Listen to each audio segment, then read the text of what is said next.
Yeah.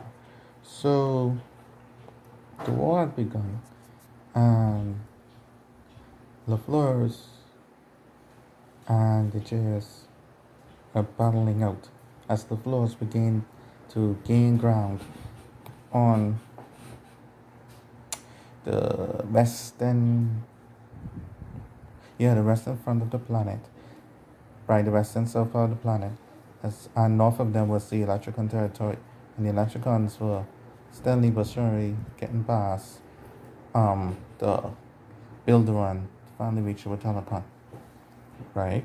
Um, Indian morons saw that the people of the continent were suffering under this new war, although they were winning, and decided to convince LaFleur to broker peace between the Jets for now, and to negotiate, a new world, right? LaFleur reluctantly agreed because he wanted to dominate, and so they signed a somewhat agreement, and DC, right, who was fighting the Builderon, who are now,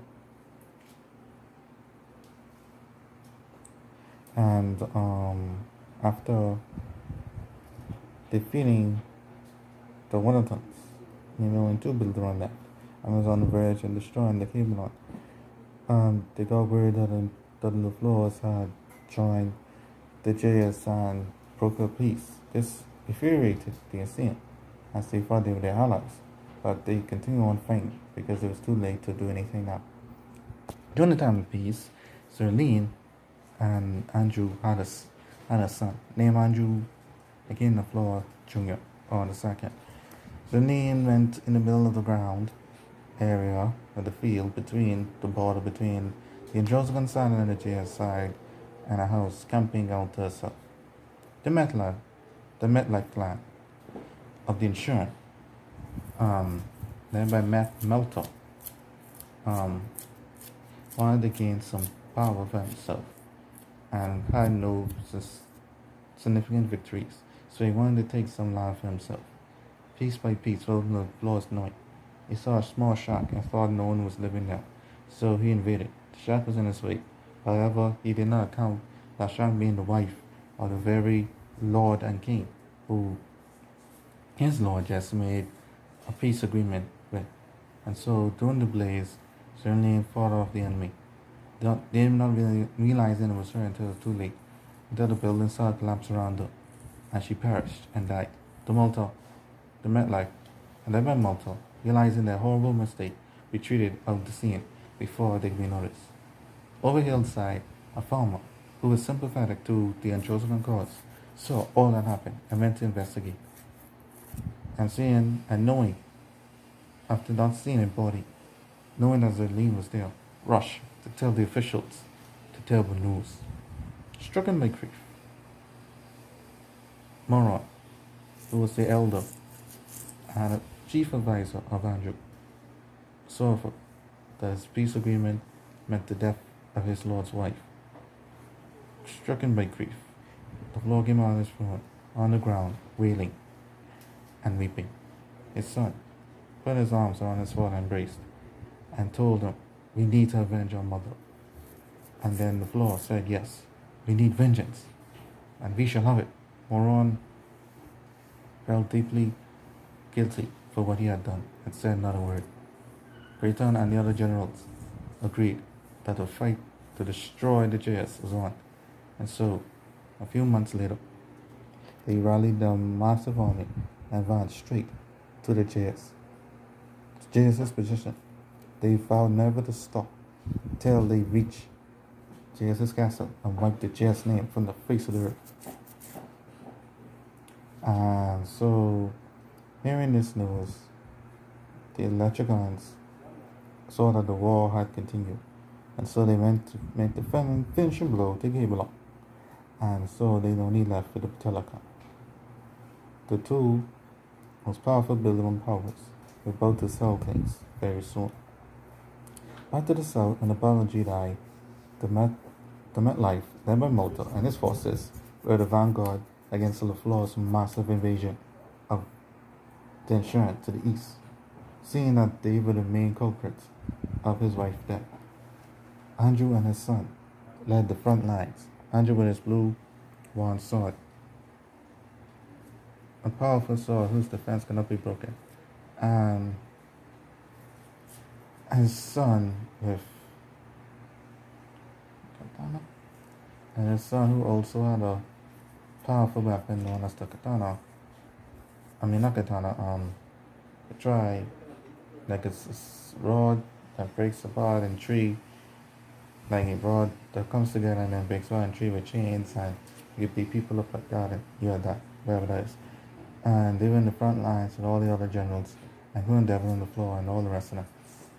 In the front lines, being bumped to motor, and we're on the verge of winning that fight until a hologram came of J.S.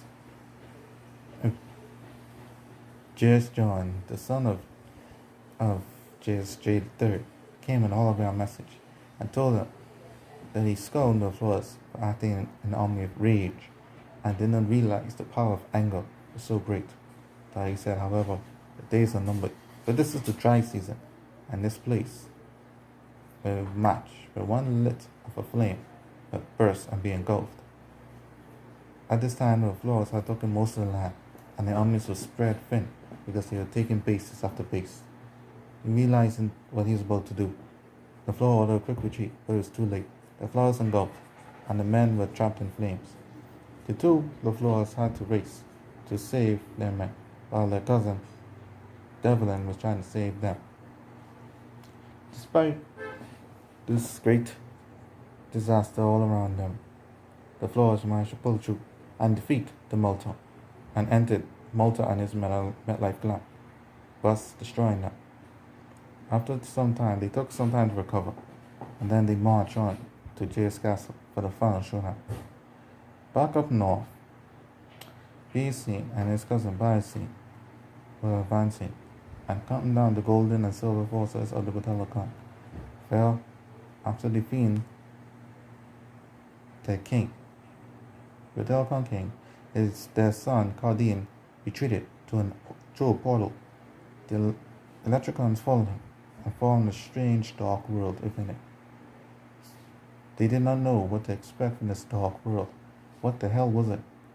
And so we found out that the Battalion was secretly forming their Eye Battalion, which was their golden eye god, and trying to bring him back and use his divine power to claim and destroy the world and remake it into Planet Battalion for their own purposes.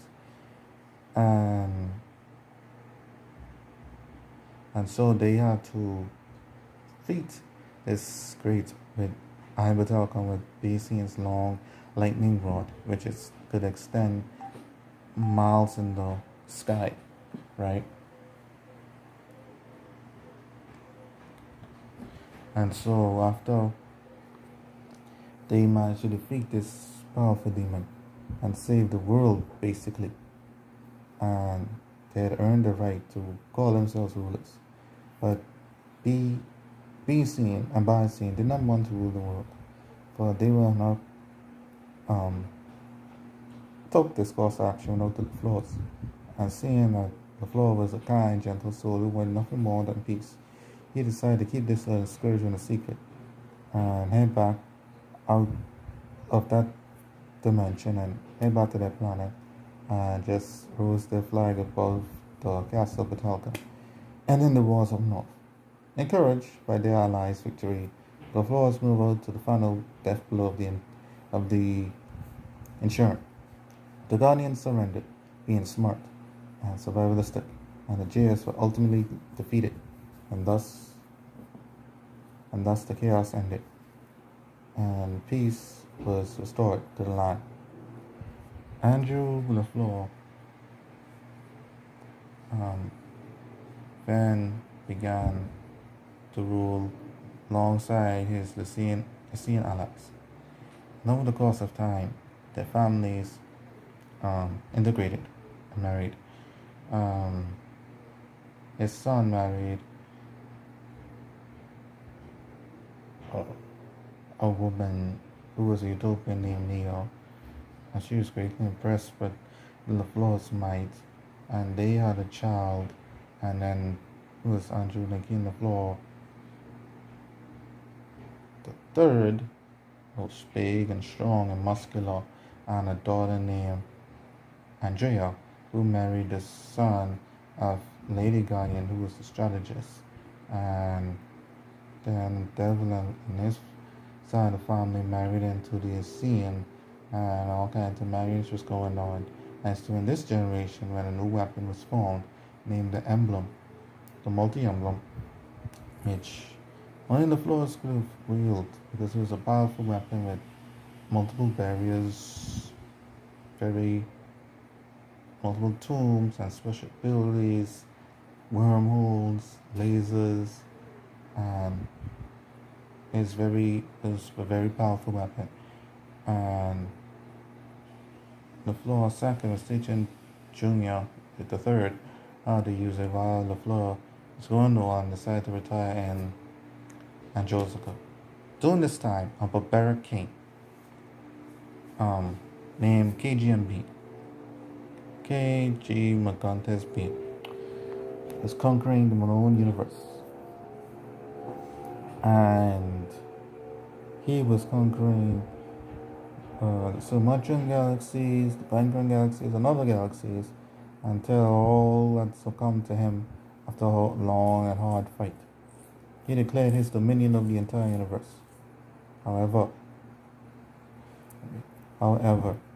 he found Utopia, a planet ruled by a family, was integrated between all major clans, a planet independent from his rule.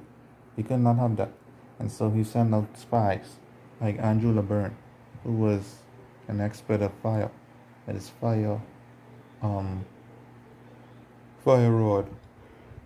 He was a very powerful officer, along with other deadly characters, right?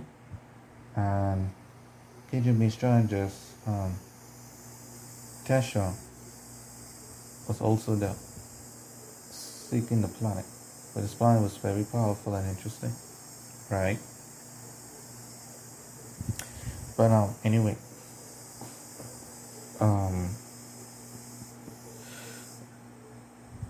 it was during this time that Great Tom became the head of the police instead of the army, and was ensuring the peace in the new world.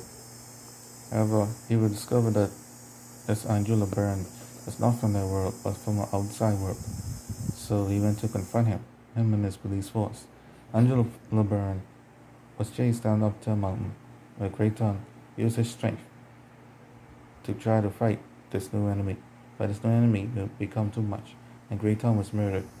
And Angela Byrne escaped and told his lord that these fools under Joseph were weak because they did not match him.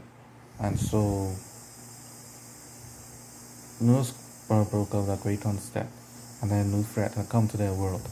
And so the multi-emblem was held by Andrew LaFleur the third, was going to be handy, and the entire LaFleur family and friends who had to fight to save their world.